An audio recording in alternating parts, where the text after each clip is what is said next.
హరి ఓం. ఓం నమో వెంకటేశాయ.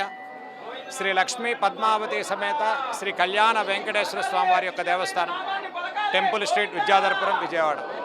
వెంకటాద్రి సమం స్థానం బ్రహ్మాండే నాస్తికించిన వెంకటేశ సమోదేవో నభూతో నభవిష్యతి.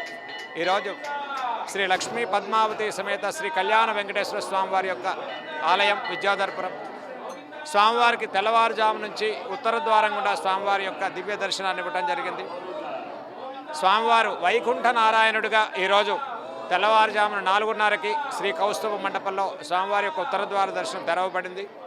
చతుర్వేద పారాయణలు, నారాయణ ఉపనిషత్తుల మధ్య స్వామివారి యొక్క గోవిందనామ స్మరణల మధ్య స్వామివారి యొక్క దర్శనాన్ని ఇవ్వటం, వేలాదిగా భక్తులు ఈరోజు స్వామివారి యొక్క ఆలయాన్ని దర్శనం చేయటం. ఈరోజు 23 ఏకాదశుల్లో ఈ ఏకాదశి వైకుంఠ ఏకాదశి విశేషమైన పర్వదినం. శ్రీమన్నారాయణుడు మురాసురుడు అనేటువంటి రాక్షసును సంహరించి ఏకాదశి వ్రతం వల్ల స్వామివారు శ్రీమన్నారాయణుడు భక్తుల్ని రక్షించడం కోసం భక్త రక్షణార్థమై అవతరించినటువంటి దివ్య అవతారాల్లో వైకుంఠ నారాయణుడిగా ఈరోజు స్వామివారు వైకుంఠంలో ఉత్తర ద్వారం తెరుచుకోబడుతుంది. ఉత్తరాయణ పుణ్యకాలం ఈ రోజు నుంచి ప్రారంభమై స్వామివారికి మకర రాశి నుంచి రవి కర్కాటకంలోకి వచ్చే 6 మాసాలు ఉత్తరాయణ పుణ్యకాలం.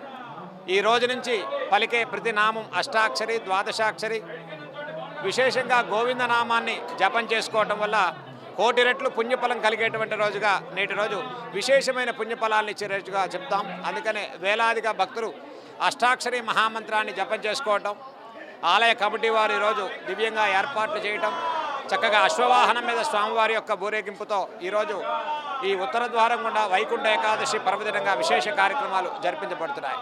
ఓం నమో వెంకటేశాయ. స్వామివారి యొక్క ఆలయంలో ఈరోజు వైకుంఠ నారాయణుడి యొక్క దర్శనంతో పాటు స్వర్ణ శంఖం చేత తీర్థాన్ని ఇవ్వటం జరుగుతుంది.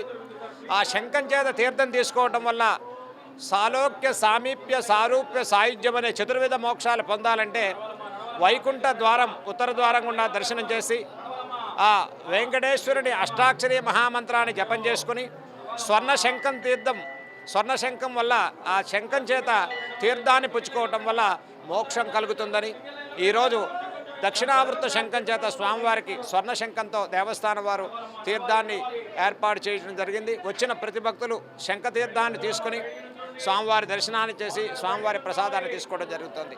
ఇటువంటి దర్శనానికి వేలాదిగా భక్తులు వస్తూ ఉన్నారు. ఆలయాన్ని చక్కగా కమిటీ వారు ఆలయ పరిరక్షణ చేస్తూ ఆలయాన్ని అభివృద్ధి చేస్తూ భక్తులందరూ కూడా చక్కటి స్వామి దర్శనాన్ని చేసి కోరుకున్న కోరికలను తీర్చేటువంటి స్వామి శ్రీ కళ్యాణ వెంకటేశ్వరుడిగా ఈరోజు స్వామివారి ఇక్కడ నాదిగా దర్శనమిస్తూ ఉన్నారు. ఓం నమో వెంకటేశాయ.